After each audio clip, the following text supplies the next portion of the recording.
So it's been a couple of months since I did my last video update, my last vlog update, and just been busy studying, continuing, just always researching and having that curiosity factor. And today, when I was reading the news, there was one of the big acquisitions, and not so much a big in regards to the money, because it wasn't that much compared to what it used to cost. Yahoo, I'm referring to the acquisition of Verizon, the acquisition by Verizon, not of Verizon, now the acquisition by Verizon of Yahoo. And remembering that Yahoo used to be valued at $125 billion, just one of the what they call the internet behemoths, those internet giants.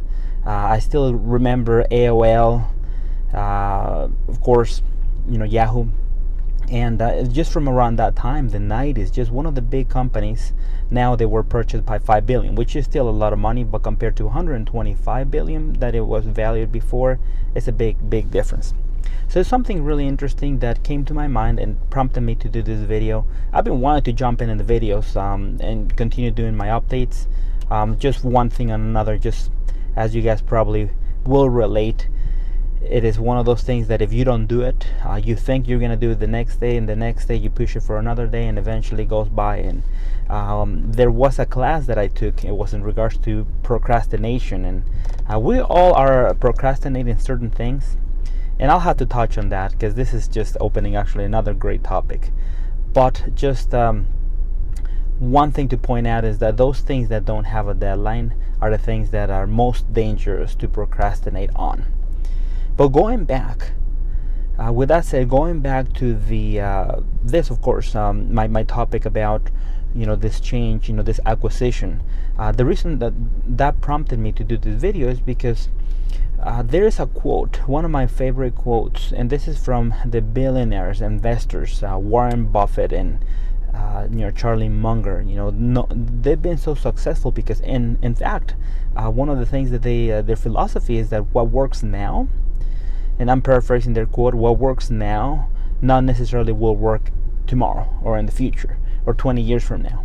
And that's something really important, especially for us media producers, because whenever you're doing something, bank on it, make as much money as you can, of course, today, make good profit, provide great customer service, of course, as always, not focusing solely on the profits, because the more you focus on the profits, then you're going to be, you might reduce the quality of your service. So it has to be a good balance. But whatever works now, bank on it and continue doing it. But remembering that it's not going to be the end all, the only thing that you're going to do this, the rest of your life. And this is a lesson that photographers, we all learned. Film photographers, then we had to move to digital, and then from digital, then we had to bring in the cameras. Now they had first cameras that made it really popular, the 5D Mark II, just amazing cameras that combine great image quality with good, very good, respectable video recording. And then, so that was the next thing. And I have a video regarding this. If you guys see through my videos, there's one where I talk about the big four phases that I have seen in the past 15-20 years. There's going to be many more phases, but those are the ones that I have seen. It's very important to study the pattern recognition, because this way you can be ahead of the curve. So those are the four things that I have seen, and I do mention one of the ones that I foresee, which is going to be post-production, in-camera post-production. You'll be able to do a lot of things in camera, and we can see that from cameras such as the Mevo, which they still are, they've been pushing it back. They changed the name. It used to be, I think, Myvo, or it used to be spelled differently. Then it changed to Mevo, and I've been looking through the forums, and I'm going to grab a few of those cameras when they come on the market. But the live streaming, you'll be able to edit and have a final output at the end of your video streaming, which is really, really cool. So you'll have all those technologies, and that's going to be the next phase, the next wave. And there will always be waves, because technology is going to keep advancing, and therefore technology drives our market, which is whether you're in film production, whether you're in music production or photography, whether now it's all combined media production. then you want to be always ahead of the curve. And what works now may not necessarily work tomorrow or 10 or 20 years from now. And those were the things that reflected on my mind as I was reading about this acquisition, because Yahoo tried many things. Yahoo, over the years, I've seen that they have tried. I mean, they have a big subscribers database, and they estimate it to be about 100 million. So of course Verizon, they paid, and they are banking on that they're going to be able to combine that power of all the subscribers and be able to advertise, because they still have a lot of as they say, a lot of history, a lot of roots on the internet. And Yahoo being one of those directories that goes way back. I mean, it goes way before Google. That's how old Yahoo goes back, the time of AOL. And it's just simply crazy back then. I'm just thinking about dial-up service. I never had internet when it was dial-up, because I refused to just wait and for the 56K to download. Even when you have there was like a dual 56K, I can't remember what it was, dial-up, like dual dial-up, and then DSL, but that's another conversation. It just simply brings you back those memories for all of those that we were already experimenting with internet back then. So but just those interesting thoughts, I wanted to share that quote with you guys, because again, we always want to learn from the best and the most successful people. And those, no one can say that Warren Buffett and Charlie Munger are not successful. They are some of our history, some of the most successful investors of all time. That is how good they are. And if they followed that, it is very important then that we can go ahead and do that ourselves as well, or listen to that, at least take heed and apply that to our industries. So just wanted to go ahead and bring that up. And bringing up, of course, as I always mention, as my slogan says, I have a phrase which is stay creative.